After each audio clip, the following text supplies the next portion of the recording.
Dragi prijatelji, dobrodošli u još jednu epizodu Zločina i senki. Večeras ćemo obraditi jedan slučaj koji se desio 2016. godine u okolini Požarevca, tačnije u okolini opštine Veliko Gradište, tačnije u Popovcu.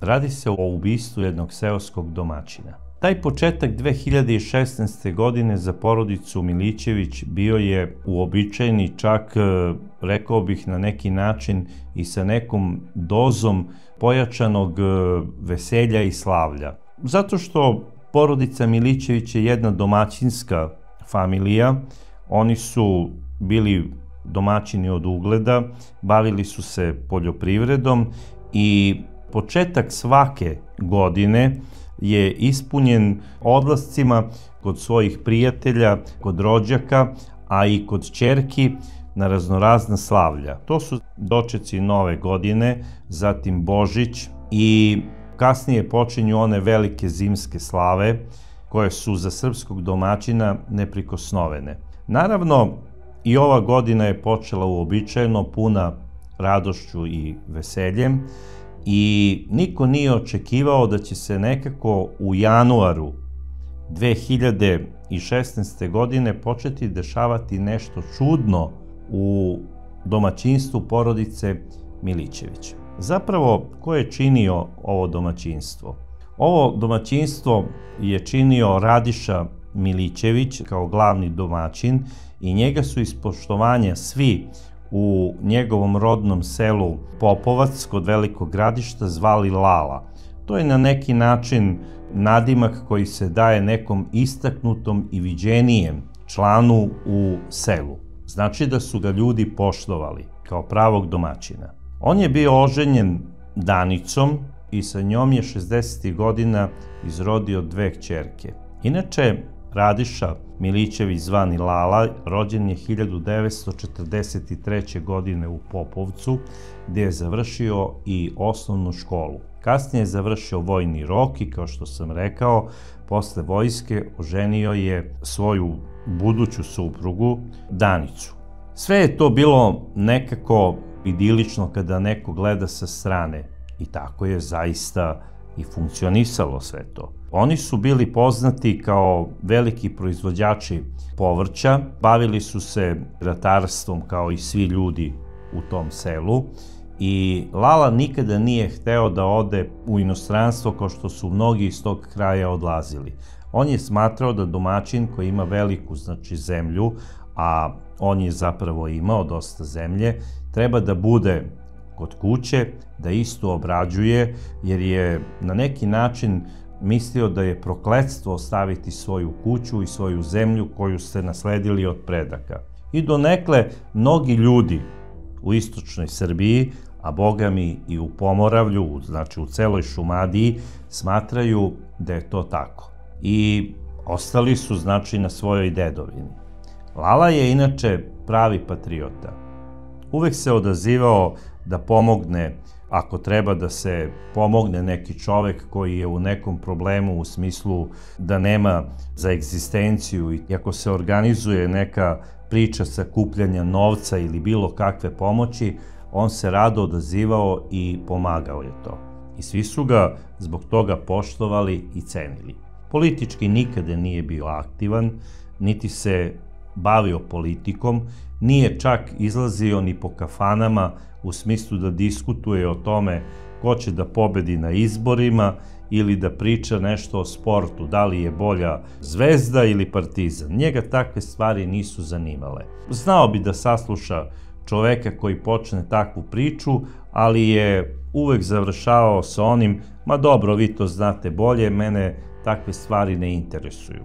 Njegova priča je uvek bila ona domaćinska.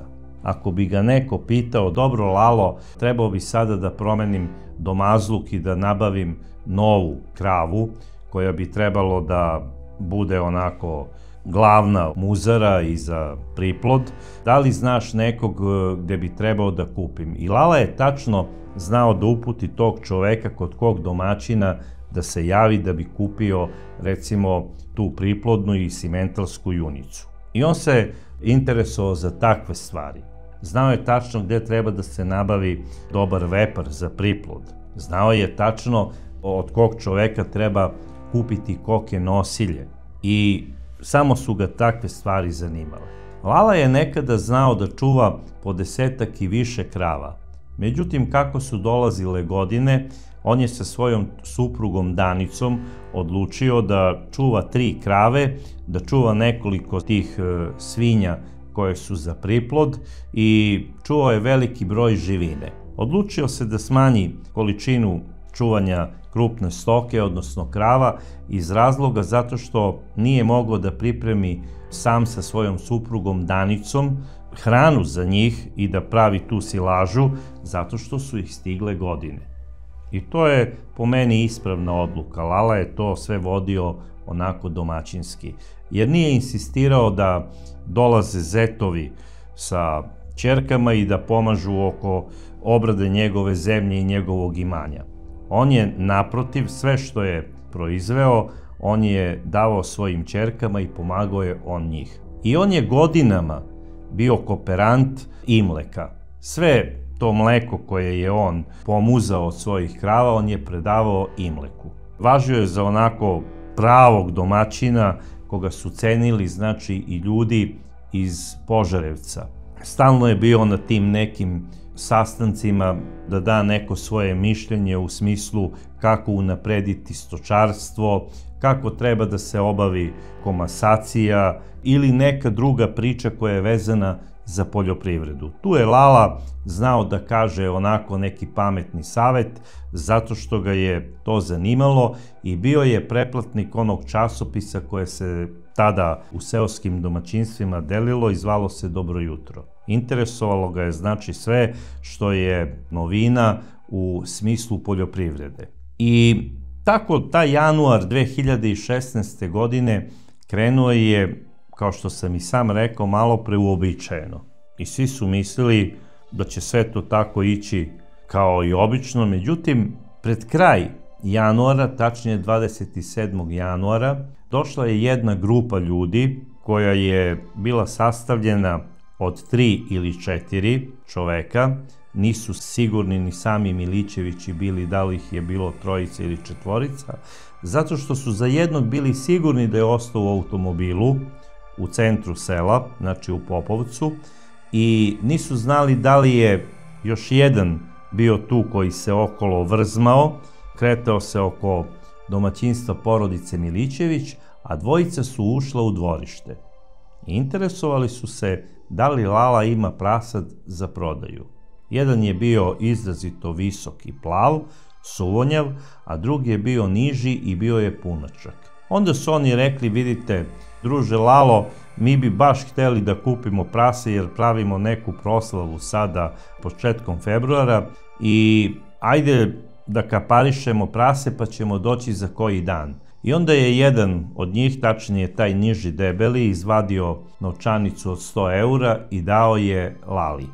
On ih je pozvao na piće, kako to obično biva, da uđu, znači, u sobu.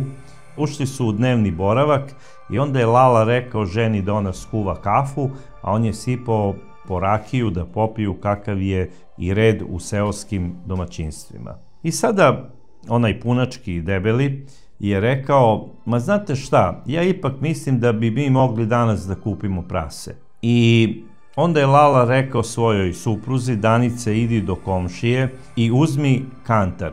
Onda se izvinio gostima i rekao je, moj kantar je nešto pokvaren, tako da stalno pozajmljujemo od komšije, ali to je tu u neposrednoj blizini i sada će Danica za 10 minuta da se vrati. Danica je otišla i dok je ona bila, onaj debeli, i samo njemu znanih razloga, rekao je, vidi Lalo, da budem iskren, ostajem pri tome da ću da pazarim prase od tebe, ali ja sada, trenutno, sam ipak odlučio, setio sam se da mi je potreban novac nešto da završim večeras, jer je svetosavski bal tu u jednoj školi i treba da dam nešto novca unuci. I zamolio bi te, ako možeš da mi onih 100 eura usitniš, ako imaš da mi daš sitno. I onda je Lala ustao, otišao je do regala uzeo je ključ iz jednog džepa, otključao je jednu fioku koja je imala bravu, izvukao je, odatle je uzeo sitan novac i vratio je ovom debelom usitnjeno 100 eura. On se zahvalio, ustao je i otišao sa svojim tim visokim plavim prijateljem. Što je interesantno, oni su se predstavili po nadimcima, a Lala Milićević se nešto nije ni trudio da zapamti njihove nadimke. Mislio je kada se budu vratili, ako se vrate, u redu je, ako ne, ništa, dali su novac, ja sam im usitnio, popili su po piće, ako budu došli ponovo da pazare prase, u redu je, ako ne, nikom ništa. I ništa mu nije tu tada bilo toliko ni čudno, zato što je tog dana zaista bio baš dan Svetog Save. I rekao, eto, možda čovjek je u nekoj žurbi zaboravio da treba da da novac svojoj unučici, jer normalno je, znači odlazi na svetosavski bal, treba da kupi nešto najverovatnije od šminke ili od garderobe i sve je u redu, ništa mu nije bilo čudno. I naravno, kada se vratila Danica sa kantarom, on je rekao, vidi Danice, sedi ovde, ajde i ti skuvaj kafu za sebe da popiješ kafu. Ovo dvoje ljudi je otišlo zato što su zaboravili da imaju večeras neke obaveze i da im je potreban novac, pa će doći neki drugi dan. I naravno, Danici ništa isto nije bilo čudno, ona je popila kafu, otišla je do svog komšije, vratila kantar i sve je krenulo da teče opet uobičajenim tokom. I svanuo je i 2. februar. Lala i Danica su ustali u 6 sati ujutru. Lala je naložio vatru, stavio je džezu da se skuva kafa, skuvao je kafu baš onako kako voli Danica. Danica je umeđu vremenu ustala i ona. Seli su, popili su kafu.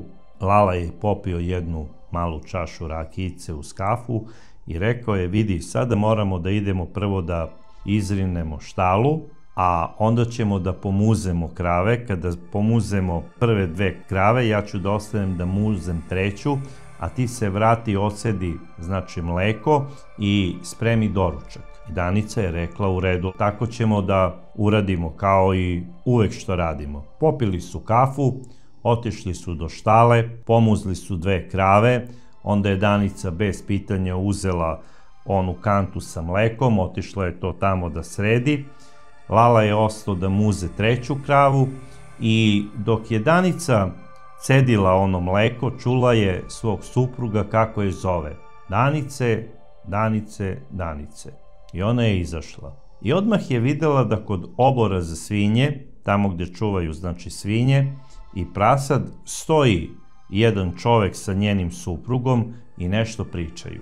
I onda je Lala viknuo Danici iz daljine, nije je ni zvao da priđe, nego je rekao, idi do komšije i donesi kantar, trebamo da izmerimo prase. Došao je čovek. Ona nije bila sigurna da li se radi to o čoveku koji je bio pre nekoliko dana ili je sada to neki drugi čovek, zato što je imao veliku crnu kapu na glavi. Isto je bio onako srednje visine i krupnije, odnosno punački je one građe. I imao je zimsku jaknu, zato što je još uvek bilo zimsko vreme. Danica je otišla po kantar i dok je odlazila videla je da je nekih 30 metara od njihove ograde parkiran neki automobil i da sedi jedan čovek u tom automobilu. Videla je samo da je automobil bele boje i da su tablice požarevačke. Ništa drugo nije ona niti primetila, niti joj je to nešto bilo sumnjivo. I dok je ona išla po taj kantar, najverovatnije tamo iz nekog razloga, supruga od komšije ju je zadržala nekih 10 minuta u priči. Međutim, Danica je u tom trenutku, dok je pričala sa komšinicom, čula da njene krave muču jako glasno i čula je lavež pasa i prepoznala je lavež njenog psa. Videla je da se nešto neobično dešava u njenom dvorištu. Uzela je kantar, izvinila se komšinici i rekla je, moram da idem hitno kući, najverovatnije Lala sada uzima neko od tih prasića i ono je uznemirilo psa i krave u štali. Međutim, ono što je njoj bilo čudno, ona nije čula nikakvo skičanje prasadi ili recimo krmača. I kada je ušla u dvorište, na njeno opšte zaprepašćenje videla je njenog Lalu kako leži ispred štale. Pritrčala je, klekla je pored njega, onako ispustila je onaj kantar i videla je da je on sav krvav. Posebno mu je bila krvava košulja u predelu grudi i imao je velike posekotine u predelu lica. Danica je počela da kuka, da nariče, odmah su to čule i komšije, pritrčale su. Osim njih dvoje u dvorištu nije bilo nikog. Odmah je neko od komšija pozvao policiju i hitnu pomoć, a Danica je posle toga pozvala svoju stariju kćer i rekla je: sine, dođite odmah, svi koji možete, jer naš Lala je preminuo. Ćerka nije znala tačno o čemu se radi, ali kada je došla videla je veliki broj policajaca, videla je hitnu pomoć, videla je da tu krimi tehničari i forenzičari nešto rade, stavili su onu traku stop policija i znala je da se nešto strašno desilo.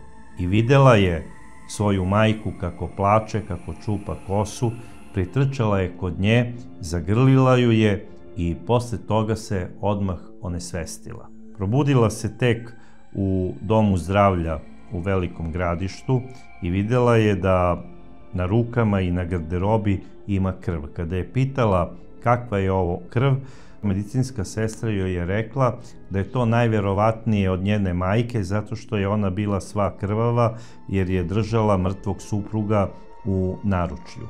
I sada kada je ona čula tu priču, pitala je kako mrtvog supruga, kako je on preminuo, kaže izgleda da ga je neko ubio.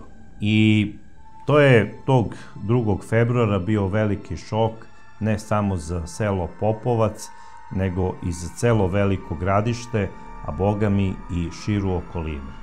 Zato što su svi poštovali Lalu, cenili i voleli su ga. Znali su da je on dobar čovek, da je svakom bio spreman da pomogne, da nikome ništa nije dugovao, niti u smislu novca, niti se sa nekim zamerio. I prosto nisu mogli da veruju da je neko imao razloga da ubije ovog čoveka. Međutim, to što oni nisu znali pravi razlog, policija je odmah krenula sa radom u cilju pronalaženja izvršioca ovog krivičnog dela. Počeli su, znači, operativno da rade, ko bi mogao da počini ovo krivično delo, ko je zapravo u 7 sati ujutru bio tog 2. februara kod njih u dvorište i iz kog razloga. I onda je Danica sve to potanko ispričala. Prvo je jednom dala izjavu, pa je onda dala drugi put izjavu, pa je prošlo nekoliko dana, u međuvremenu 4. februara je bila i Lalina sahrana, to je bila ogromna sahrana u Popovcu, došli su ljudi iz čitavog kraja, bio je prisutan čak i funkcioner za poljoprivredu iz Velikog Gradišta, došli su ljudi iz Imleka, iz Požarevca, da bi odali poslednju počast pokojnom Lali, i Radiša Milićević, zvani Lala, sahranjen je tog dana u 57. godini života. Kada je Danica po 3. put otišla da bi dala izjavu policiji, kada su je pitali da li se možda setila nečeg što nije rekla, rekla je da su 27. januara, baš za dan Svetog Save, bili neki ljudi koji su isto hteli da pazare prase i da su posle tog dogovora oko kupovine ušli da popiju kafu i rakiju. Bilo je njih dvojica, dali su 100 eura, a posle im je Lala usitnio tih 100 eura. A oni prase nisu kupili. I onda je inspektor koji je vodio istragu došao do zaključka da je to klasičan mamac. Kako se to popularno u stvari i kaže u policiji? Oni su dali 100 eura da bi videli gde će domaćin da ih ostavi. A kada su videli da je on i dalje držao 100 eura u novčaniku, oni su tražili sitan novac, da bi vidjeli odakle će on da uzme pare. Jer neko je Lalu tipovao da ima veliku količinu novca koju čuva u kući. I oni su hteli na taj lukav način da vide odakle će domaćin da uzme novac ili u koju će prostoriju da se zaputi. Pa će oni posle nekoliko dana da organizuju premetačinu i pljačku. I onda su policajci rekli ovako: dobro Danice, ajde polako, samo nam opiši tog čoveka koji je bio tog dana 27. januara. Kako je u stvari izgledao, kako je hodao, da li si primetila nešto čudno? Pa kaže, nisam primetila ništa čudno, osim što je niži od mog Lale, dosta niži, ali je onako krupan, više krupan nego debeo. Širok je onako nabijen u telu i ima otprilike isto godina kao i moj Lala, možda je par godina nešto mlađi. Znači, ne radi se o mladom čoveku, isto se radi o čoveku koji je u 50. godinama. I onda su oni rekli, dobro, a kako je izgledao ovaj čovek koji je došao 2. februara?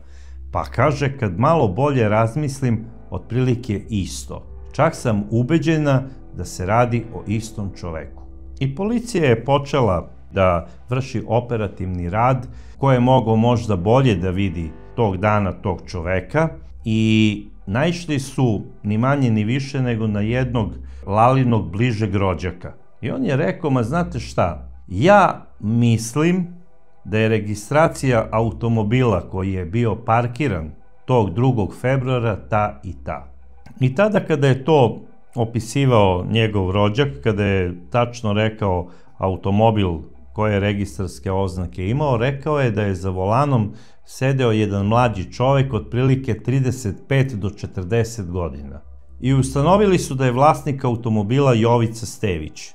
I Jovica je od strane kriminalističke policije iz Požarevca odmah priveden na informativni razgovor. Po samom privođenju, nepunih pola sata posle toga, Jovica je priznao da je tog dana bio u Popovcu sa Stojanom Đorđevićem i da je baš bio parkiran ispred domaćinstva Milićevića. I rekao je da on ne zna razlog zašto je Đorđević imao nameru da ide kod Milićevića, ali po onome što mu je on rekao, navodno je trebao da kupi neko prase. I kada su ga pitali, dobro, zašto se nisi parkirao ispred kapije, zašto nisi ušao sa njim da prokomentarišeš lepo je prase, nije lepo prase, tu je bio malo zbunjen, a onda je rekao, ma ja imam utisak da je Đorđević planirao njega da prevari za prase, da uzme prase kao ono, treba mi pa ću da ti za par dana donesem novac za prase, i onda je trebao da donese kod mene u automobil, da ga stavimo u gepek i da odemo. I navodno je Đorđević sa nekim na Požarevačkoj pijaci dogovorio da to isto prase preproda. I onda kada uzme razliku od te preprodaje i od onoga što duguje Lali, on će novac koji duguje Lali da donese, a razliku da zadrži. To je bila navodno Jovičina priča, da mu je to Stojan Đorđević rekao, da je to u stvari plan i da je bolje da se parkira nekih 30 metara dalje od ulazne kapije kako mu ne bi vidjeli registarske oznake. E sada, da li je to tako ili nije, kasnije se ustanovilo da nije. Zapravo, šta se desilo? Stojan Đorđević je planirao, jer je imao tipovano od strane nekog, koga je on upoznao na nekom određenom mestu iz tog sela, imao je tipovano domaćinstvo Lale Milićevića, da ima veću količinu novca koju je stekao od poštenog rada na poljoprivredi, da ne veruje bankama i da novac drži u kući.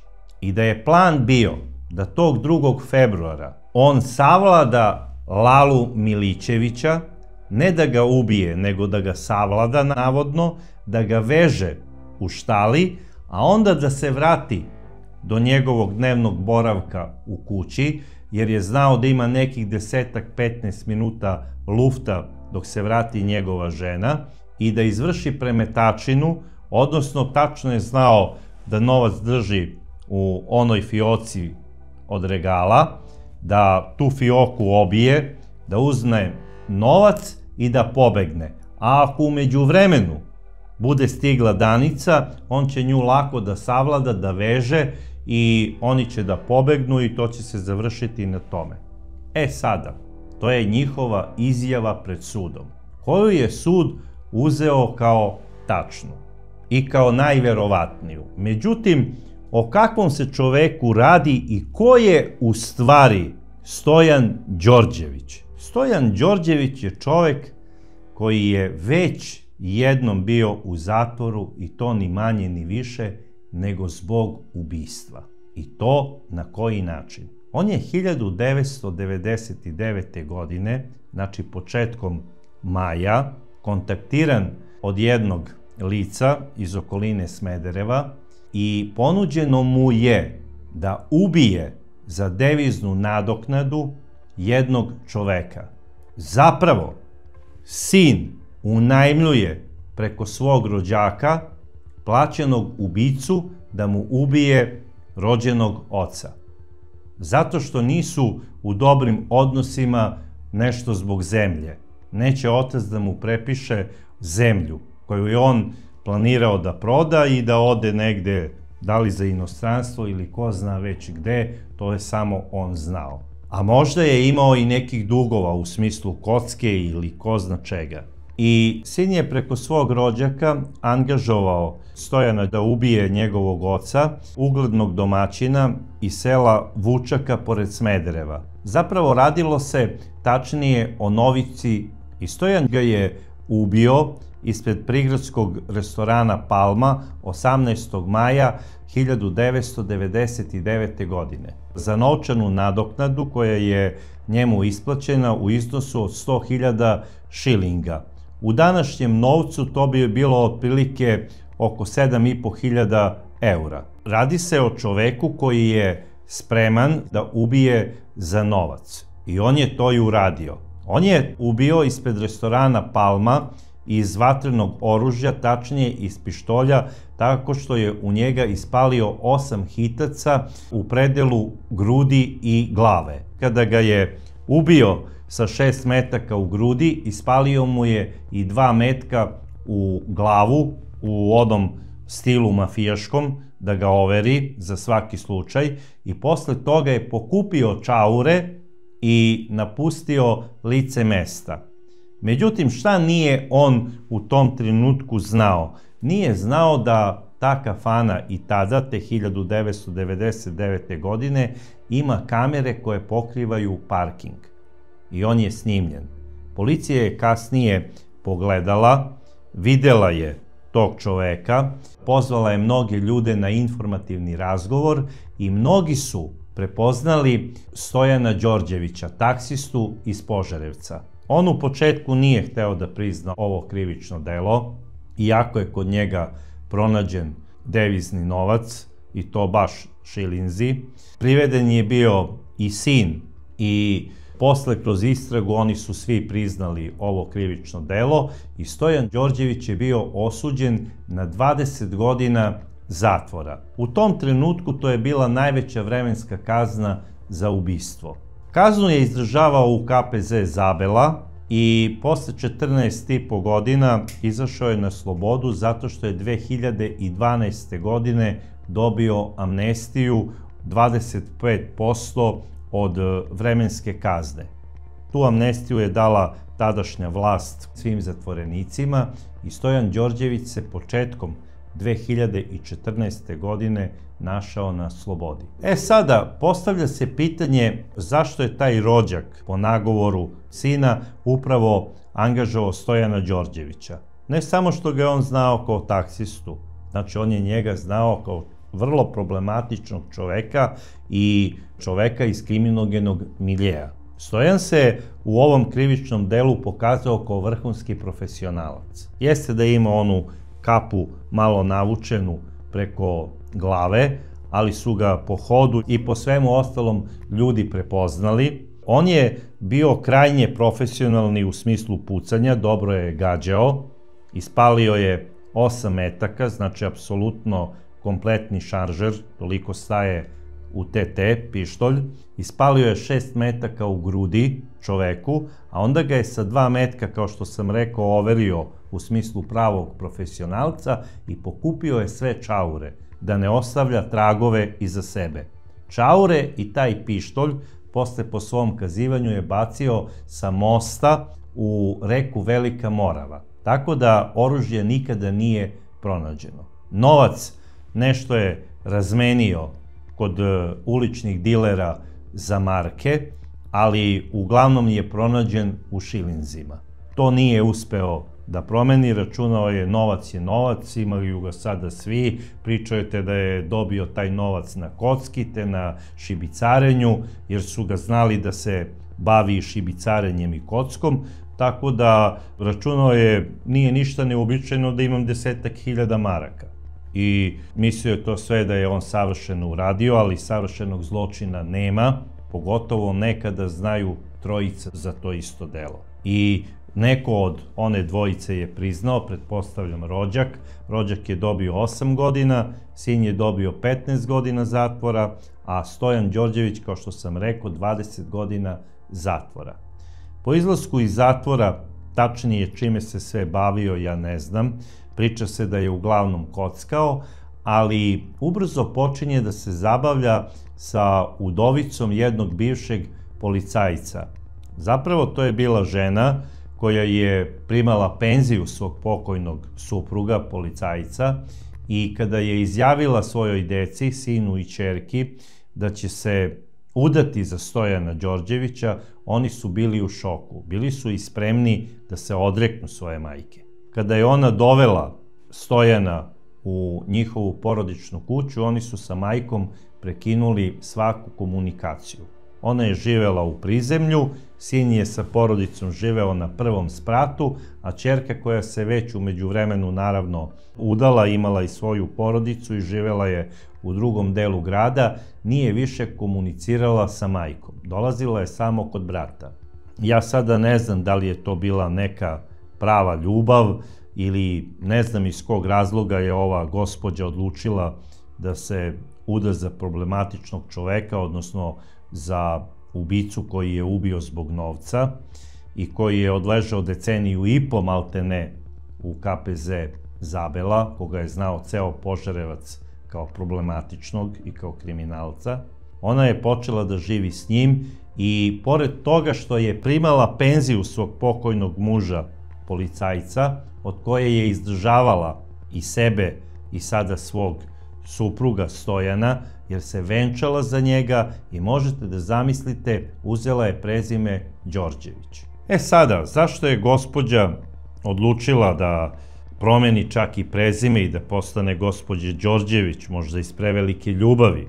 Ja to sada ne znam. Ali tu ljubav s razlogom nisu opravdavala njena deca. Njena deca, sin i ćerka koji su odrastali i vaspitavani u porodici, gdje je njihov otac kao glava kuće govorio da mora da budu pošteni, da poštuju zakon, red, sada nisu mogli da prihvate da oni kao deca bivšeg policajca dozvole svojoj mami da se uda za jednog okorelog kriminalca, koji ništa ne radi, samo sedi tu u kući, doručkuje, ruča večera, odlazi do pijace da bi šibicario, možda da bi nekog neopreznog seljaka koji je došao na pijacu išđepario ili na neki način prevario za neki iznos novčani, koji ide tako i nekim svojim prijateljima sa fakulteta, tipuje gastarbajterske kuće. Sada je u kući koju je faktički sazidao njihov pokojni otac i živi od penzije koju je on pošteno stekao čitavog života boreći se protiv kriminala. To je za njih bio veliki udarac, neočekivani udarac koji im je zadala njihova majka. E sada, ja verujem, pošto je Stojan Đorđević bio taksista, najverovatnije ko zna koliko puta vozio gospođu možda od pijace do kuće sa nekim bakalukom, možda i dok je njen pokojni muž bio aktivan, bio na raznoraznim terenima, tu Stojan nudio u smislu ono, ja ću da te vozim od prodavnice do kuće, vozit ću te do lekara ako treba ili bilo šta. Možda je ona počela da simpatiše još iz tog perioda Stojana. Jer je jako neobičajeno da neko ko izađe posle 15 godina, to je stvarno veliki zatvor, velika robija, izlazi i odmah se ženi, ni manje ni više nego za udovicu bivšeg policajca. To je zaista veliki šok za njenu decu. I ne znam kako je to ta gospođa sada Đorđević odlučila da uradi, ali eto, to je uradila. I sada, šta je Stojan radio?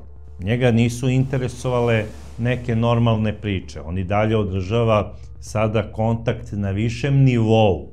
Jer kako kaže, ja sada nisam tu običan neki lokalni kriminalac koji se samo bavio prevarama i šibicarenjem.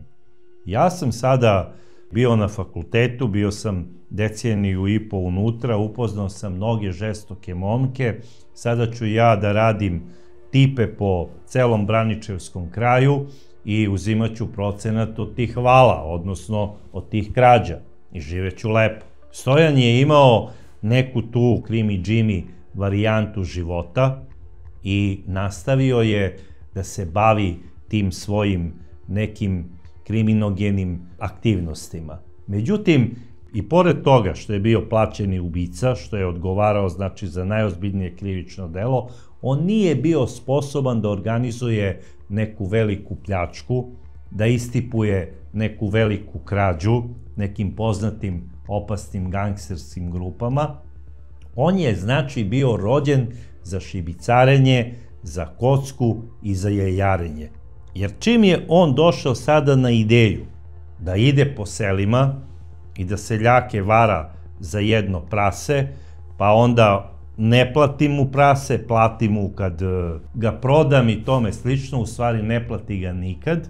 I eto, došao je na ideju kako će da da 100 evra, pa kada mu ovaj rasitni, da on sada istipuje sam sebi gde se tačno nalazi, odnosno najverovatnije je on od nekog svog druga koji je, pretpostavljam, ili iz Đurakova ili iz Popovca bio sa njim na fakultetu, odnosno na izdržavanju zatvorske kazne, dobio tipu u smislu možda ne direktne one ajde da opljačkamo tog i tog, nego možda je čuo onu priču, znaš, kod mene živi jedan čovek koji se bavi samo poljoprivredom, ali ima brdo para jer šteka svu lovu u svom tamo frižideru ili možda u podrumu ili u regalu. I sada ovo je hteo da proveri, aha, ako ode u podrum, tamo je lova. Međutim, kao što smo vidjeli, Lala je ustao i otišao do svog regala. Iz fioke je uzeo novac, vratio mu je sitan novac, zadržao je onu novčanicu 100 eura i ovaj je mislio da je imao sigurnu tipu. Međutim, šta nije mogao da tačno proceni Stojan Đorđević? Nije mogao da proceni to, bez obzira što je Lala bio 5 godina stariji, boga mi, Lala je bio fizički mnogo jači. Stojan je mislio da zna neke borilačke veštine, da je ispekao zanat tamo u zatvoru, u smislu da je postao neki opasan manga i žestoki momak, međutim zeznuo se. Tada, tog jutra, 2. februara, kada je pokušao da sveže Lalu, Lala je njemu pružio otpor. Prvo šta je uradio Stojan? On ga je snažno pesnicom udario u vilicu. I pošto je Lala imao veštačke zube, njemu je izletela ta vilica. Međutim, nije pao i sam Lala. On se okrenuo i levom rukom je tresnuo Stojana da je ovaj pao. I ne samo to, Lala je sada krenuo ka njemu i počeo je da ga udara. Stojan je nekako u tom koprcanju ustao i izvadio je lovački nož. Odmah se okrenuo i udario je Lalu u predelu lica, a zatim mu je naneo i nekoliko uboda u predelu grudi. Ukupno ga je uboo 18 puta, od toga 9 puta u grudi. I smrtonosni ubod je bio onaj koji je bio direktan u srce. Lala je odmah po primanju tog uboda uspeo samo da napravi nekoliko koraka, da istrči iz štale i da padne tu u dvorište, gde ga je kasnije i pronašla njegova supruga Danica. I sada, naravno, kada je nastala ta gužva u štali, krave koje su veoma privržene svom domaćinu, odnosno svom gazdi koji ih čuva, one su se uzbudile i počele su jako da riču. To njihovo mukanje čulo se u celom komšiluku. Čula ga je i Danica, zato je odmah požurila da se vrati. Takođe, psi počeli su da laju, njihov lavež se isto čuo. I sada iskusni kriminalac znao je da nema vremena da ode do kuće, da odradi tu premetačinu kako bi našao novac, jer izgubit će bar 10 minuta, jer plašio se da je neko možda već video šta se dešava u dvorištu, jer je Lala istrčao napolje, viknuo je i pao mrtav. Uplašio se da možda neko nije pozvao policiju, odmah je istrčao iz dvorišta, otišao do Jovičinog automobila, seo na mesto suvozača i rekao je: "Joco, daj pun gas, ispao je problem. Nismo uradili ništa, ja sam morao da se branim, ubio sam Lalu." I oni su u punom gasu otišli putem Požarevca. Međutim, nisu znali da je njihov auto već bio primećen, da je neko zapamtio njihove registarske tablice i, kao što sam rekao, bili su pronađeni i uhapšeni. Posle ispitivanja koje je trajalo nekoliko sati, kao što sam rekao, i Stojan Đorđević je priznao ovo krivično delo, jer je bio siguran da je Jovica sve ispričao, i tužilaštvo je odredilo pritvor do 30 dana i za Jovicu i za Stojana. Suđenje je trajalo godinu dana. Na tom suđenju, ono što mi je malo nejasno, a to je sam član po kome je suđeno Stojanu Đorđeviću. On je optužen da je izvršio obično ubistvo po članu 113, gde je predviđena kazna od 5 do 15 godina. Čovek koji je u vidu zanata i profesije već ubio jednog čoveka i bio osuđen na najstrožu vremensku kaznu u iznosu od 20 godina, koji je samo 2 godine pre toga, nepune 2 godine, izašao pod okolnostima skraćenja, jer je dobio amnestiju, izašao je pod amnestijom, faktički je još uvek pod uslovom. On vrši isto krivično delo zbog kojeg je bio osuđen i ranije. Ubistvo iz koristoljublja. Ja sam ubeđen da i ovog puta Stojan Đorđević nije došao sa namerom da sveže pokojnog Lalu, već je sigurno planirao da ga ubije. Nije računao da je Lala baš fizički jak čovek i da će mu pružiti otpor. Na Lalinu veliku nesreću nije uspeo da dohvati svoje vile koje je stalno imao u štali i ka kojima je krenuo da ih uzme. Najverovatnije bi se ovaj slučaj drugačije odvijao i možda bi tu Stojan Đorđević dobio ono što i zaslužuje. Međutim, on je na ovom suđenju suđen kao neko ko je ubica i osuđen je na najstrožu vremensku kaznu po članu za koji je terećen, odnosno za obično ubistvo. Osuđen je na 15 godina zatvora. Jovica Stević, kao saučesnik, odnosno kao vozač, za koga nije tačno utvrđeno da li je znao da Stojan Đorđević ima u planu da ubije ili ne, on je kao vozač dobio 1,5 godina zatvora. Ajde, sada njegovu vremensku kaznu neću da komentarišem, ali Stojanovu moram još jednom da prokomentarišem. Neko koji je u vidu profesije izvršio neko krivično delo i našao se na slobodi pre vremena, odnosno pušten je ukazom o amnestiji, ipak taj ukaz nije doneo predsjednik države u smislu po imenu i prezimenu, nego on daje amnestiju, a sudovi odlučuju da li se ona nekom dodeljuje po automatizmu ili ne.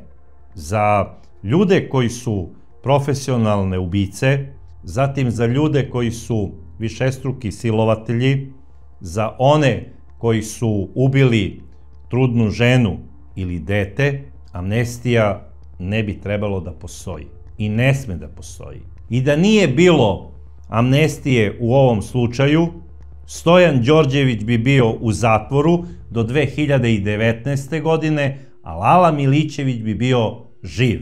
Ja sada ne želim da krivim sud, da kažem, eto, treba protiv nekog pokrenuti odgovornost, zašto se profesionalni ubica našao na slobodi pre vremena, ali ako je isti samo posle 1,5 dana ponovio malte ne identično krivično delo, znači najgore koje može da se počini u ovoj zemlji, sada se sudi za obično ubistvo. Ne znam šta je trebao da uradi Stojan Đorđević da bi mu Viši sud u Požarevcu sudio po najstrožem članu, odnosno po članu 114. I da možda dobije 40 godina ili doživotni zatvor. Ali ajde, neću sada reći, ne znam zašto nije osuđen na smrt 1999. godine, jer onda je još uvek postojala smrtna kazna, ali dobio je najstrožu vremensku kaznu, 20 godina, faktički on je pomilovan time i ne znam kakvu amnestiju treba njemu davati. Ja jesam da se ponekad daju i amnestije zatvorenicima, ali treba da se vodi računa da se nekim kategorijama, kao što sam rekao, ne daju. Eto, ne bi me iznenadilo da Stojan Đorđević, pošto je osuđen sada za obično ubistvo, za 2 godine piše uslovni otpust. On za 2 godine stiče sada pravo da piše za uslovni otpust. I ne znam da li će mu taj isti Viši sud iz Požarevca dati uslov za izlazak na slobodu ponovo. Ne znam šta treba da uradi Stojan Đorđević da bi se smatrao profesionalnim ubicom, jer on to jeste. Onaj koji je zbog novca uradio neko krivično delo, on je profesionalac, jer od toga živi. Prosto nije to nezamislivo. I ja nemam više šta da kažem u vezi ovog slučaja, ali voleo bih da čujem vaše mišljenje. A do sledeće epizode Zločina i senki, ja vas pozdravljam.